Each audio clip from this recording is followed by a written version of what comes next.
Assalamualaikum warahmatullahi wabarakatuh. Suara saya Waalaikumsalam sudah bisa terdengar ya. Gimana kabarnya ini? Sehat semua? Alhamdulillah. Sehat. Alhamdulillah Pak, sehat Pak. Alhamdulillah sehat Pak. Di rumah apa di rumah apa di Malang ini? Apa rumahnya di Malang? Di Malang Pak. Di rumah Pak. Di rumah Pak. Di rumah. Di rumah. Oke. Jadi kita hari ini adalah pertemuan pertama kuliah metode numerik. Ya, metode numerik 1. Saya pakai Zoom-nya, Zoom yang free. Jadi kalau 40 menit mati nanti saya kasih link lagi. Sudah ada grup WA kan jadi enak. Tapi di pertemuan-pertemuan selanjutnya kemungkinan besar saya tidak akan memakai Zoom. Ya, kemarin saya buat serangkaian percobaan sederhana gitu ya. 20 partisipan, kemudian semua video dinyalakan 20 menitan, kemudian HD kualitasnya memang itu 15 menit itu habis kuota 500-an mega gitu. Jadi bagi yang sudah berlangganan internet mungkin nggak masalah ya, unlimited, atau yang pakai datanya unlimited nggak masalah. Cuman bagi yang belum, jadi saya membuat video satu semester ini saya membuat video perkuliahan. Jadi kita nanti diskusinya, komunikasinya lebih didominasi oleh e-learning. Di situ ada ya, videonya saya taruh di YouTube. Kalau kalian bisa menemukan channel saya ya enggak masalah. Yang jelas apa yang perlu kalian lihat itu sudah saya taruh di e-learning. Di video di luar itu ya enggak tahu ya enggak apa-apa. Nah, di e-learning itu bentar, saya share screen dulu. Semuanya sudah bisa mengakses e-learningnya masing-masing ya? Sudah Pak. Kalau sudah, nanti bagi yang belum bisa nanti silakan ya curhat di grup WA itu atau bertanya kepada temannya atau gimana gitu ya. Di e-learning ini sebentar.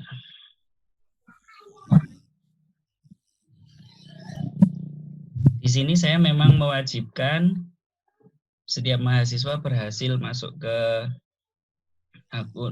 e-learningnya masing-masing, karena itu tadi semua proses perkuliahan akan saya lakukan di e-learning, mungkin mendominasi. Kalaupun harus pakai Zoom, mungkin sebulan sekali gitu ya untuk diskusi, misalkan terkait tugas kemarin cara ngerjakannya salah di sini, nggak bisa saya jelaskan lewat WA misalkan seperti itu.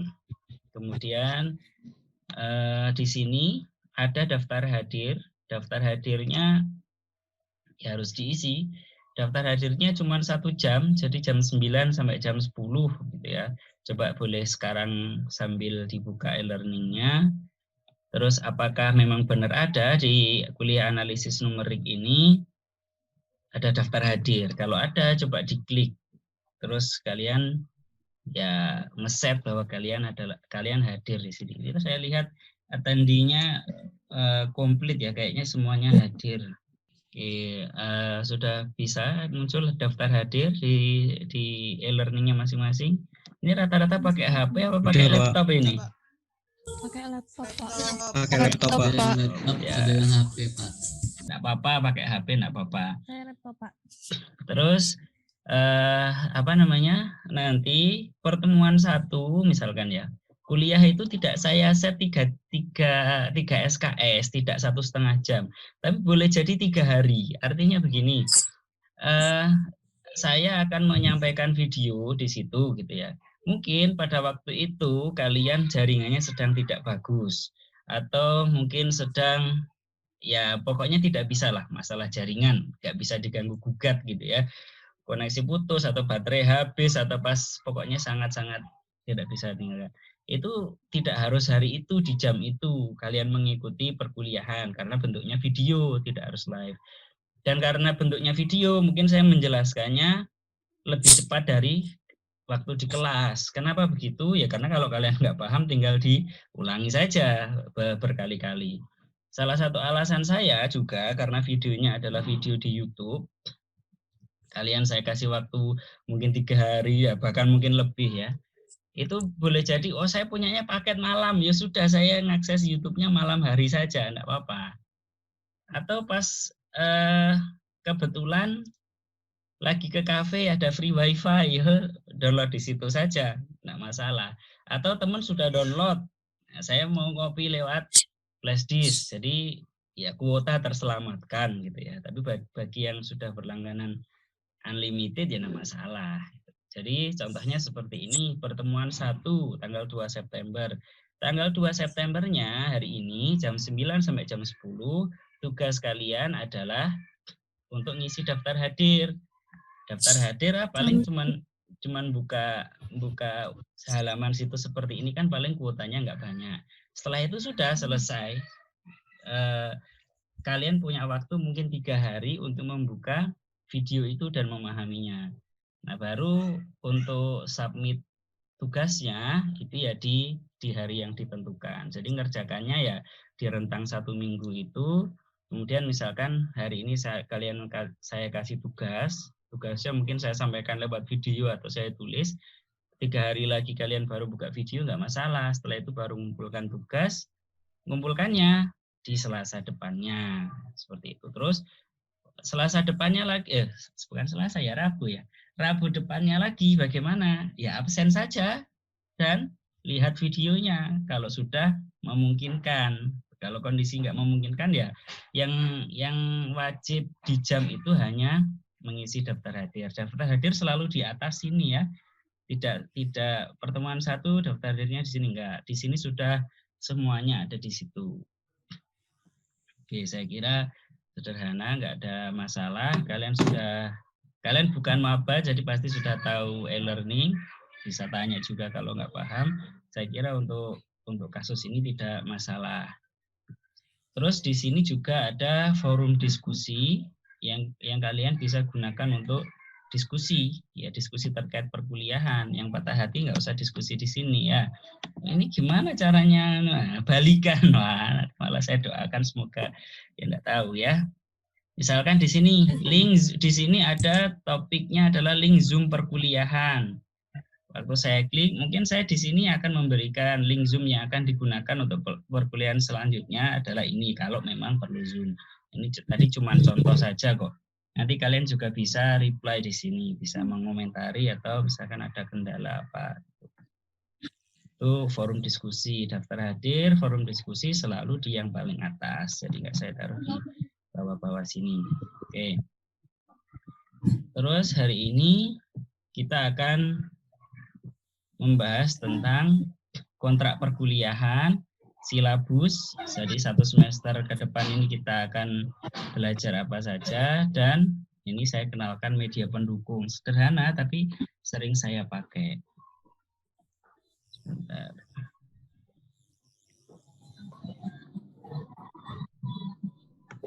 Kontrak perkuliahan. Oke, saya bacakan saja ya di sini.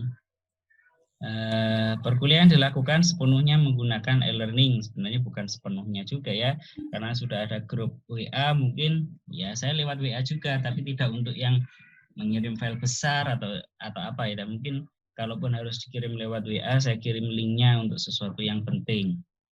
Terus jadi semua anggota kelas wajib bisa mengoperasikan e-learning. Setiap anggota kelas wajib mengerjakan tugas yang diberikan selama menempuh mata kuliah ini. Nanti tugasnya ada berapa, ya dilihat saja hari ini ada tugas apa tidak. Kalau tidak ada PR, wah masa depan cerah ya bagi kalian ya. Guru yang terbaik itu adalah pengalaman. Kenapa pengalaman adalah guru yang terbaik? Karena pengalaman nggak pernah ngasih PR katanya gitu. Jadi kalau mau jadi dosen yang baik nggak usah ngasih PR. Sayangnya saya bukan dosen terbaik. Saya bukan dosen terbaik. Jadi saya tetap ngasih PR ya. Terus tidak ada tugas tambahan sebagai pengganti tugas yang tidak dikerjakan.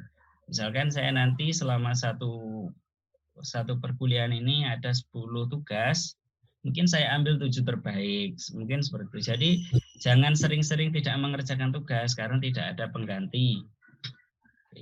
Materi perkuliahan disampaikan melalui video dan peserta didik dapat mengakses kapanpun dalam rentang waktu yang diberikan. Mungkin untuk sementara saya memberi waktu 3 hari atau 4 hari gitu ya. Alasannya itu tadi, karena video itu ya pasti berat dalam artian di kuotanya. Jadi saya kasih rentang waktu. Kalian bisa mengulang-ulang juga. Atau ngopi aja dari teman bagi yang sudah download. Terus jika diperlukan, kelas Zoom digunakan untuk diskusi.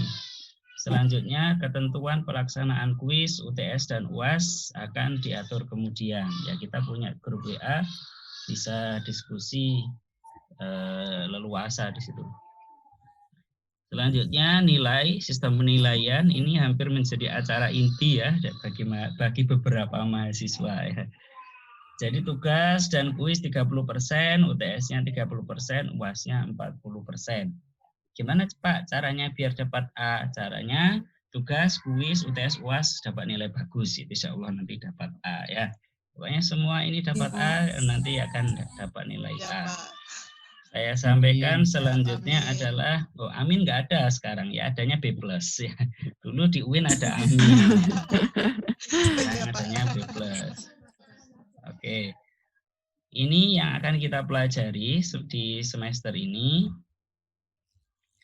yaitu kontrak perkuliahan yang sedang kita lakukan hari ini. Kemudian nanti akan saya sampaikan tentang metode numerik itu seperti apa. Sebenarnya kuliah kita analisis numerik, cuman seringkali yang diajarkan itu turun-temurun dari dulu itu adalah metode numerik, karena metode numerik itu yang paling kepake gitu untuk skripsi, untuk hampir banyak hal. Analisis numerik ya analisisnya bisa dibayangkan kalau pernah ngambil analisis real belum pernah ngambil ya barusan ya. Analisis kompleks ya analisis, pokoknya analisis. Oke, terus kemudian beberapa solusi numerik dan perbedaan solusi numerik dan solusi analitik. Pertemuan selanjutnya kita bahas hampiran, Taylor, dan analisis skala. Jadi hari ini kita ke kontrak perkuliahan, e-learning, sama pengantar saja. UTS pertemuan ke-8, regresi, turunan numerik saya bagi 2. Nanti paling akhir di solusi persamaan diferensial biasa. Karena di metode numerik atau analisis numerik 2 nanti bahasnya biasanya yang parsial. Jadi kita berhenti sampai PDB, solusi PDB. Yang saya pakai referensinya adalah punyanya Rinaldi Munir, ini turun-temurun ya, metode numerik, banyak di buku-buku, di toko-toko buku ada, karena ketersediaannya itu besar di toko-toko buku di mana-mana, saya memilih ini, metode numerik punyanya Rinaldi Munir. Dan mungkin saja di bukunya ini yang sekarang revisi ketiga ya, di revisi saya punyanya revisi 1, revisi 2 itu ada beberapa kesalahan, tidak masalah. Justru itu nanti akan jadi bahan diskusi. Ada yang typo, ada yang salah apa, tidak masalah. Karena Rinaldi Munir sendiri ini juga bukan orang matematika, jadi mungkin saja ada beberapa potong kata yang secara matematis kalian tidak suka. Contohnya, tapi bukan di buku metode numerik ya. Contohnya dia pernah bilang membuktikan bahwa akar 2 bukan bilangan rasional, sudah terbukti. Kemudian disimpulkan kalau begitu akar 2 adalah bilangan irasional. Bagi orang matematika itu nggak bisa diterima. Sesuatu yang bukan bilangan rasional belum tentu bilangan irasional. Ya harus dibuktikan dia bilangan real dulu, gitu kan. Contohnya pulpen. Pulpen itu bukan bilangan rasional, tapi juga dia bukan bilangan irasional. Ya, lompatan bukan salah, cuman lompatan-lompatan seperti itu yang harus dilihat lebih dalam, harusnya gitu. Kalau suka buku bahasa Inggris, di sini ada bukunya Burden, judulnya Numerical Analysis. Tapi untuk kuliah ini minimal daftar isinya saya akan memakai yang untuk Rinaldi Munir. Jadi urutan penyampaian materinya saya banyak mengikuti bukunya Pak Rinaldi Munir ini, orang ITB. Oke. Saya tadi lihat di Tokopedia itu ya, kalau online harganya sekitar 55.000 bukunya. Saya enggak tahu itu buku asli atau enggak asli. Oke, terlepas dari itu, jadi saya hampir mewajibkan semuanya punya buku itu ya, hampir mewajibkan. Kalau bilang wajib nanti mewajibkan sesuatu yang enggak wajib itu haram. Ya saya hampir wajib lah 99%. Terus mungkin selama saya menjelaskan, saya akan menggunakan satu website namanya aryafilan.com gitu ya. Sebenarnya itu Matsuka, matematika suka-suka. Di sini ada media, terus kemudian di sini ada metode numerik. Belum banyak yang sudah saya buat, ya hanya yang sekedar akan saya pakai untuk kuliah saja. Mungkin Deret Taylor, kemudian pencarian akar persamaan nonlinier. Ini ke-6 metode yang akan kita pelajari, sebenarnya 5 ya, karena yang ini modifikasi dari yang ini saja. Ke-5 metode yang akan saya pelajari yang saya ajarkan di kuliah ini, semuanya saya taruh di sini. Di awal website ini sudah ada wanti-wanti, sudah ada warning. Jika Anda menemukan situs ini tidak sengaja, jangan lanjutkan. Karena mungkin saja nggak banyak manfaat yang Anda akan dapat dari sini. Terus kemudian, jika Anda sengaja, tapi tujuannya untuk belajar mandiri, ya seperti kalian ini, jangan lanjutkan. Ya, karena isinya hanya beberapa visualisasi dari topik. Cocoknya memang untuk ngajar, bukan untuk belajar mandiri. Contohnya, saya buka misalkan seperti ini. Metode biseksi. Mungkin kalian sebelum belajar apa itu metode biseksi akan bingung ini harus diapakan, ya. Jadi ini terus ngapain? Terus ini gimana? Apa ini fungsinya begini? Kalau ini diklik terus gimana gitu? Apakah ada yang meledak atau gimana? Gitu. Terus ini maksudnya bagaimana? Mungkin nggak akan paham. Jadi nggak bermanfaat lah, kurang bermanfaat.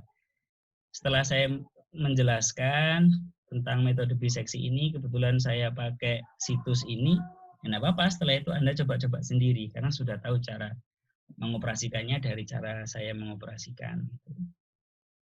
Begitu juga dengan yang lain tadi ya, ada beberapa, contohnya kalkulus. Kalkulus ini sudah ada 114 applet yang saya buat. Cuman kalau kalkulus ini lebih agak manusiawi ya, di hampir setiap appletnya di sini ada video contoh penggunaan, jadi nggak sepenuhnya tersesat. Tapi untuk yang numerik memang ya belum saya beri. Kalau ada waktu untuk membuat video, ya pasti saya buatnya video perkuliahan, bukan video menjelaskan situs ini. Jadi waktunya harus dibagi-bagi gitu. Oke, jadi itu tentang ini.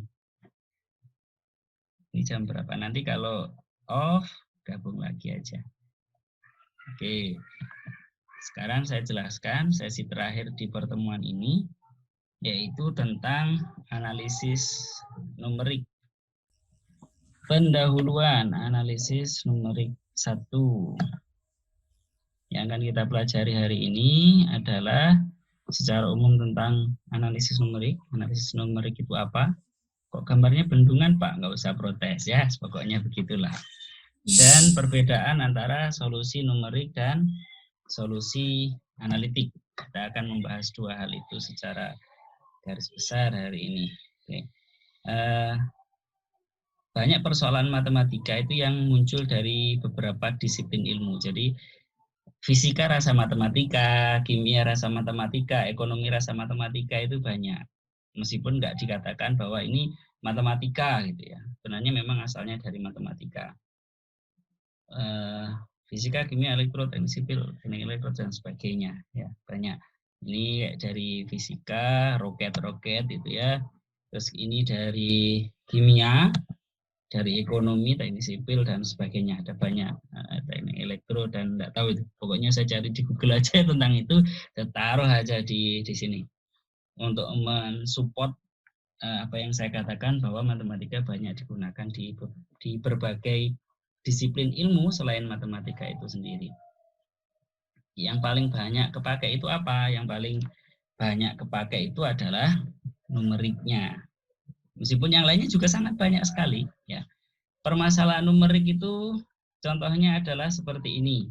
Seringkali hasil pemodelan di fisika, di kimia, di mana saja, atau bahkan di matematika sendiri, itu bukan merupakan suatu fungsi yang sederhana. Kadang fungsinya rumit, ya, fungsinya kompleks. Ini ya polinom, cuman polinom berorde 7. Kalau harus membuat atau menentukan solusinya tidak semudah untuk polinom berderajat 2 atau 3. Kalau polinom berderajat 2, ya kita bisa menggunakan ini. Rumus ABC, rumus kecap. Ya enggak tahu, itu bukan rumus ABC ya. Orang matematika jangan bilang rumus ABC, rumus kuadratik gitu aja, atau formula kuadratik. Kalau orde 3, orde 3 juga sudah ada rumusnya, yaitu ini. Sudah dibuktikan bahwa untuk orde 4 dan seterusnya, itu tidak ada satu formula khusus yang berlaku secara umum untuk menyelesaikannya. Tidak seperti ini yang orde 2 dan orde 3. Orde 2, orde 3 sudah jelas ada solusinya. Untuk yang orde 4 dan seterusnya sudah dibuktikan kemarin, atau tahun berapa ya. Saya lihat berani dikatakan tidak ada solusi umum untuk yang orde 4 atau lebih. Itu baru polinom. Bagaimana kalau lebih kompleks lagi seperti ini yang ada fungsi transendennya, atau ini E pangkat X, pangkatnya dipangkatkan, seperti itu. Pasti akan kerepotan karena tidak bisa menentukan solusinya, X-nya berapa, itu nggak tahu. Nah, kalau nggak tahu gimana? Nggak bisa diselesaikan. Nah, dari sini muncul numerik yang bisa menyelesaikan permasalahan-permasalahan seperti ini. Atau mungkin masalah lain seperti menentukan solusi SPL. Ya. Rumus bakunya mungkin tidak ada untuk menyelesaikan SPL ini. Kalau yang ukurannya 2x2 mungkin gampang, atau 3x3. Tapi untuk yang sebanyak ini mungkin belum dipelajari di bangku sekolahan dan memang relatif rumit. Contoh lain, ini bukan menyelesaikan persamaan nonlinier, tetapi menentukan nilai maksimum minimum, misalnya maksimum dan minimum dari suatu fungsi, satu variabel, 2 variabel atau lebih. Biasanya tidak gampang juga, lebih sulit daripada yang tadi menentukan akar dari suatu persamaan yang tak linier. Contoh lain adalah seperti ini, data konsentrasi ozon. Tentukan konsentrasi ozon di ketinggian 4,25 km. Saya dulu PKL di Lapan, Pasuruan, di Watu Kose situ. Di situ setiap bulan ada jadwal observasi ozon. Jadi di ketinggian tertentu kadar ozonnya berapa, satuannya ppb. Konsentrasinya ozon berapa.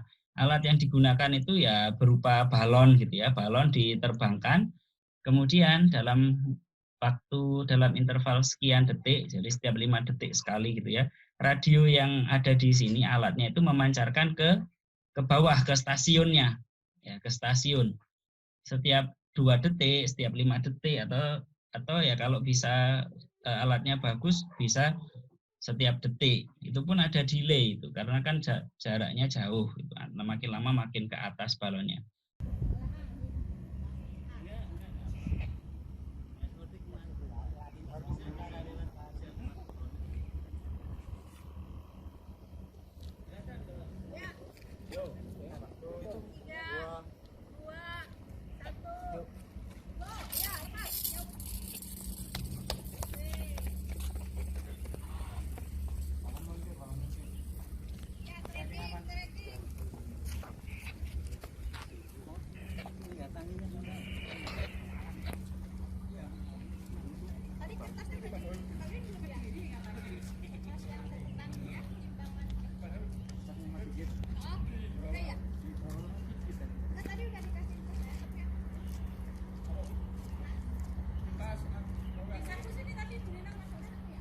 Nah, karena kecepatan balonnya itu juga tidak lambat, 1 detik itu perbedaannya sudah sudah jauh 1 detik. Jadi di sini 1 detik. Mungkin jarak dari detik ke 0 ke detik pertama ini ya, dari X0 ke X1 ini, itu mungkin 15 meter atau 20 meter atau sekian. Artinya kan nggak setiap lapisan di udara ini data ozonnya terekam. Ya memang ya tidak masuk akal juga kalau setiap lapisan, karena kan kontinu. Jadi ada berapa data, lebih dari triliunan data. Nah, gampangnya ngomong, datanya seperti ini. Ini saya perlebay, ketinggiannya berupa 1 km, 2 km gitu. Jaraknya 1 km. Karena ozon itu ada ya di setiap lapisan atmosfer kita, tidak hanya di ketinggian 1 km dan 2 km, pasti di 1,5 ini ada juga. Lah kalau diketahui di ketinggian 1 km itu ozonnya segini, terus kemudian di ketinggian 2 meter ozonnya segini, kira-kira di 1,5 kilometer ini konsentrasinya ozon berapa gitu ya. Gimana cara menentukannya? Dia tidak ada suatu fungsi tertentu gitu ya. Malaikat tidak bilang konsentrasi ozon di daerah Watu Kosek sini, Pasuruan ini adalah fungsinya begini, enggak gitu. Nah, kalau begitu tidak ada solusinya ya berarti enggak ada datanya. Numerik nanti akan hadir untuk menangani masalah ini. Jadi kata kuncinya untuk kasus khusus ini adalah interpolasi. Nanti akan kita pelajari. Jadi kalau diketahui 1 km itu 60, 2 km itu 63, jadi 1,5 km ya kira-kira tengah-tengah antara 60 dan 63 lah. Itu rasionalnya begitu. Yang barusan saya katakan ini adalah interpolasi linier. Ya karena hanya perbandingan begitu aja. Ada linier, ada non-linier. Nanti yang kita bahas tidak hanya linier. Oke, itu tadi yang saya jelaskan seperti itu. Selanjutnya, mirip dengan yang tadi, tabelnya mirip ya. Sekarang data konsentrasi ozon yang sama. Terus pertanyaannya sekarang ini lebih membingungkan. Tentukan nilai fungsi turunan pertamanya di titik 3,2 dan turunan keduanya di titik 3,2. Bagaimana mungkin kita bisa tahu turunan pertama dan turunan kedua kalau fungsinya saja kita tidak tahu. Nanti kita akan mempelajari itu di metode numerik. Oke. Selanjutnya ini familiar bagi kalian. Di kalkulus kita pelajari teknik pengintegralan, tapi tidak semuanya bisa diintegralkan. Tapi anehnya, ya enggak aneh juga sih sebenarnya, kadang hasil modeling atau hasil apa itu munculnya ya fungsi yang aneh-aneh. Meskipun masih dalam integral begini pun sudah aneh. Bagaimana solusinya? Padahal nilainya dia dari pi sampai 7,3 dalam kasus ini itu sangat diperlukan nilainya. Terus bagaimana cara menyelesaikannya? Tidak bisa kita gunakan cara analitik, kita gunakan numerik. Secara gampangnya, nilai analitik itu nilai sebenarnya, nilai numerik itu nilai pendekatan. Kenapa kok kita perlu mempelajari nilai pendekatan? Karena nilai sebenarnya, nilai analitik itu nilai analitik tidak selamanya bisa dicari. Ya, tidak selamanya bisa dicari. Tidak ada formula-formula, belum ada formula-formula yang digunakan untuk menentukan solusi dari suatu permasalahan yang dimaksud tadi secara analitik. Sedangkan secara numerik itu kita menggunakan pendekatan-pendekatan. Pendekatan berarti bukan nilai sejatinya, Pak, bukan nilai aslinya. Iya, cuman itu sudah cukup. Biasanya begitu. Contohnya kalian punya kebun bentuknya lingkaran. Jari-jarinya 10 meter. Kalian mau memagarinya dengan kawat, gitu ya. Kalian beli kawat, berarti kan kelilingnya adalah pi dikali 20 ya, 20 pi. Pi dikali d itu panjang kawat dalam meter. Terus kalian ke penjual kawatnya bilang, mau kawat berapa panjang, berapa meter? 20 pi, Pak. 20 pi itu berapa? Ya pokoknya 20 pi. Saya orang matematika, saya tidak boleh bilang pi itu 3,14 karena sebenarnya pi itu bilangan irasional. 3,1415 seterusnya nggak ada habisnya. Jadi saya nggak boleh bilang pi itu 3,14 Pak. Ya repot ya, penjualnya nanti bisa kukut. Kalau besoknya ada yang seperti itu lagi ya stres.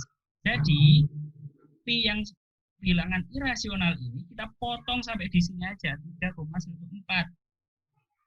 Oh itu sudah cukup untuk memagari ini, tidak akan kelebihan banyak, tidak akan kekurangan banyak gitu ya. Mungkin ya bisa dibilang pas. Karena nilai 0,14 meter itu atau 0,0015 sekian meter itu tidak terlalu berarti di kehidupan ya. Nah, jadi ini analitik, ini numerik, sudah gampangnya ngomong gitu wis. Ini analitiknya, ini adalah bilangan irasional, nggak bisa dikatakan. Kalau yang ini ya bilangan rasional karena berhenti. Ini numeriknya. Seperti itu. Lebih sering kita menggunakan yang numerik untuk perhitungan di dunia nyata. Tapi kalau kuliah seperti aljabar, analisis real apa, kita nggak boleh mengatakan. Ya, ini domainnya berbeda. Oke. Ada permasalahan lagi, ini persoalan PDB. Ya, persoalan PDB. Terus masalah-masalah tadi yang sudah saya sebutkan tadi adalah masalah yang real, masalah yang ada di dunia nyata dan tidak bisa diselesaikan menggunakan cara yang biasanya kita pelajari. Harus ada pendekatan lain. Nah, pendekatan di sini itulah yang akan kita pelajari, yaitu metode numerik untuk melakukan semua hal itu. Apakah metode numerik ini adalah metode yang cocok, yang pasti akan menemukan nilainya, itu dipelajarinya di analisis numerik. Cuman kita kenalkan dulu lah metode numerik sebelum ke analisis numerik, meskipun ya memang mata kuliah kita namanya analisis numerik. Oke, balik lagi ke yang ini tadi. Jadi ini sketnya, gambarnya, roughnya, ini yang di dunia nyatanya. Sudah kira-kira begitulah solusi analitik dan solusi numerik. Contoh-contoh tadi yang diperlihatkan tadi ya nggak bisa diselesaikan dengan analitik atau dengan eksak, dengan nilai yang sebenarnya. Oke. Kemudian ini contohnya, ini suatu fungsi, sebut saja fx, nama disamarkan ya, suatu fungsi yang nggak tahu namanya apa, sebut saja bunga gitu ya. Terdefinisi di 0 sampai 2, saya mau menghitung nilai integralnya, kira-kira berapa. Kalau mau menghitung nilai integralnya, kita harus tahu antiderivatif dari si f. Tapi itu tidak selalu terjadi, tidak selalu bisa dilakukan. Maka secara numerik yang kita lakukan begini, kita dekati saja nilainya dia menggunakan papan-papan begini, persegi panjang. Ini toh kalau segini, sekecil ini adalah delta X, terus tingginya ini saya ambil yang kiri, ya jadi di sini kan ada 2. Ada sebut saja lah XA itu X yang kiri, XB X yang kanan. Tingginya berarti ya FXB. Lebarnya delta X, berarti panjangnya satu ini adalah FXA dikali delta X. Itu kan perkalian biasa, dan fxa pasti bisa ditentukan, cuma nilai fungsi saja, tinggal mensubstitusikan nilai xa ke dalam fungsi f yang ini. Contohnya adalah seperti ini. Ini adalah fungsi yang tadi saya definisikan, kemudian saya partisi, namanya dipartisi. Saya partisi jadi 4, 1, 2, 3, 4. Ini sebenarnya persegi panjang juga, tapi cuma tingginya 0, karena aturannya saya memakai yang di kiri gitu.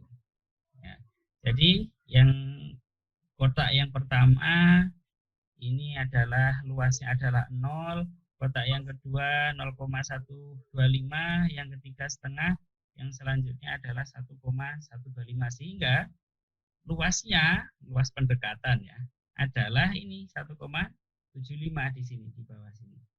Nah, kalau ini partisinya kita perbanyak terus ya. Mungkin sampai ya, berapa partisi ya? ya 50 partisi lah misalkan, saya sampai 50 partisi, pasti dia akan lebih mendekati luas sejatinya itu 2,666, luas partisinya 2,55. Tadi karena metode kita adalah mengambil yang bawah. Di sini nanti kalau kalian bisa nyoba, ini kalau atas, jadi yang atas kita yang pakai yang kanan karena yang atas. Jadi nilainya pasti selalu lebih besar. Atau pakai yang tengahnya saya atur ini ya. Yang tengah itu kayaknya lebih reliable. Kenapa? Karena dalam kasus ini saja ya.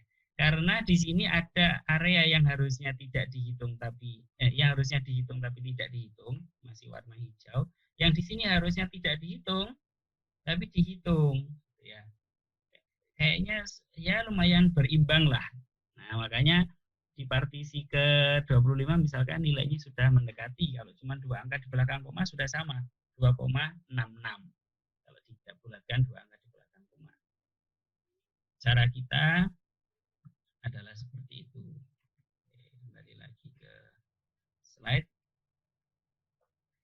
Ini juga dalam menentukan akar, ini fungsinya fungsi yang rumit misalkan. Si fx ini. Si fx fungsi yang rumit, kemudian kita akan menentukan akarnya. Gimana caranya? Yang kalian lihat ini adalah menentukan akar persamaan secara numerik. Kebetulan metodenya adalah metode Newton-Raphson. Nanti kita akan kita lihat. Jadi nilai awalnya 8, saya tebak nilainya 8. Setelah diproses menggunakan algoritma tersebut, ketemu nilai iterasi kedua. X1 ketemu 4, sekian, ini hampir 5. Dari sini kita buat modal lagi untuk menentukan X2. Lebih dekat lagi ke akar. Kita temukan X3, kita temukan X4, dan seterusnya. Sampai kapan dihentikan? Secukupnya. Kalau maunya 10, ya 10 bisa. Kriteria bagaimana iterasi itu dihentikan, nanti kita akan pelajari juga di analisis Galat, nanti juga ada di situ. Sama di penentukan akar persamaan nonlinier. Idenya dulu saya berikan di sini. Nah, dan di sini nggak tahu ini link apa enggak. Kalau link mungkin bisa dilihat. Jadi caranya adalah seperti ini. Ini adalah fungsinya. Oh, saya ganti yang lain aja lah. Trigonometri nggak apa-apa. Atau transcendent. Terlalu tidak apa-apa lah yang ini kuadratik. Yang inilah kita mau menentukan akarnya ini. Tebakan awal saya adalah 7. Setelah 7 diproses, ketemulah ini di sini yang lebih dekat lagi ke akar. Nanti kalian bisa zoom ya menggunakan scroll. Di tahap kedua lebih dekat lagi ke akar, tahap 3 dan seterusnya. Yang kalau kita tampilkan mungkin sampai 12 iterasi. Di iterasi keempat, saya batasi 4. Di iterasi keempat saja itu sudah ketemu 2,6 kali 10 pangkat min 8. Sudah sangat kecil sekali. Kalau hanya kita perlu 2 angka di belakang koma, ya sudah itu. 3,87. 3,87 sudah selesai.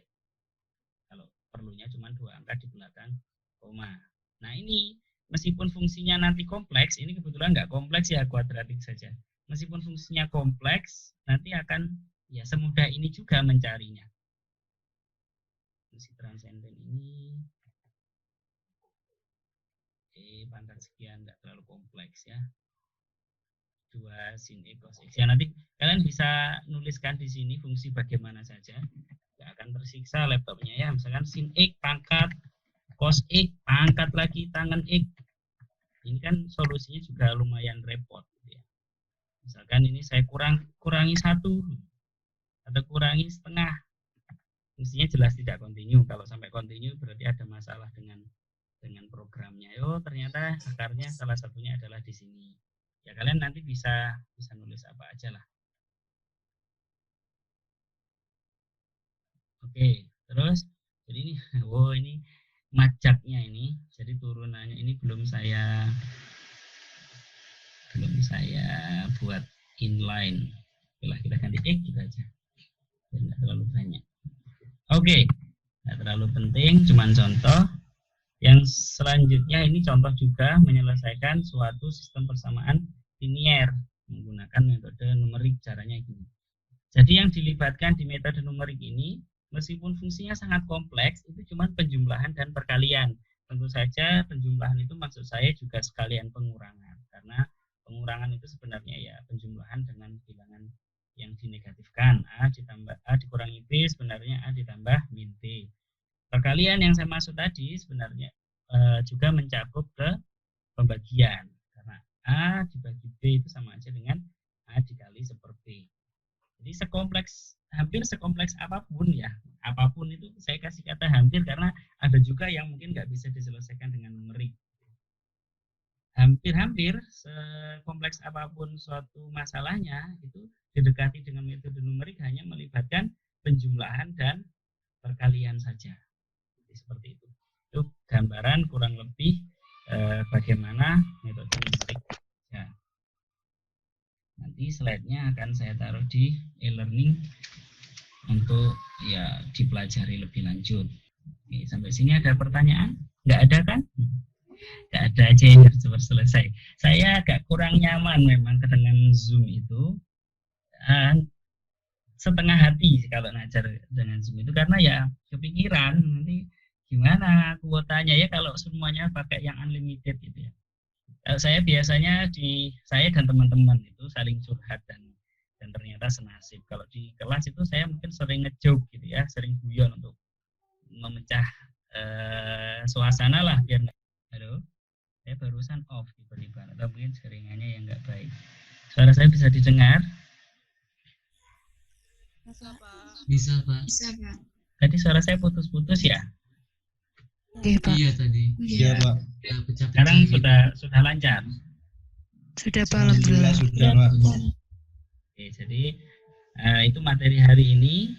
Saya agak kurang nyaman juga berlama-lama dengan di Zoom. Ya mikir kalian juga ada yang nggak tahu, ada yang cerita itu katanya sampai jatuh dari pohon gara-gara nyari sinyal dan sebagainya. Makanya saya berinisiatif untuk buat video. Ya videonya bisa kamu kapan saja bisa dibuka atau nggak buka pun juga nggak apa-apa kalau ngopi link atau ngopi video punyanya teman yang sudah download seperti itu.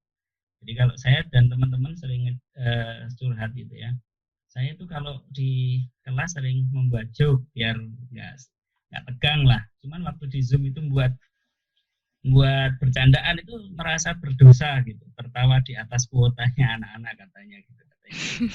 Jadi ya rata-rata dari kami membuat video meskipun ada yang juga pakai Zoom, mungkin memang lebih efektif lewat Zoom.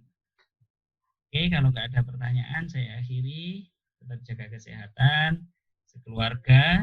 Semoga pandemi ini segera berakhir, semuanya segera pulih, sehat-sehat selalu semuanya. Dan yang nggak kalah penting, semoga dilancarkan kuliah kalian di semester ini. Terima kasih.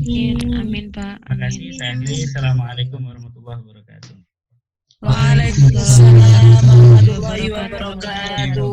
Terima kasih Pak. Terima kasih banyak Pak. Sama-sama.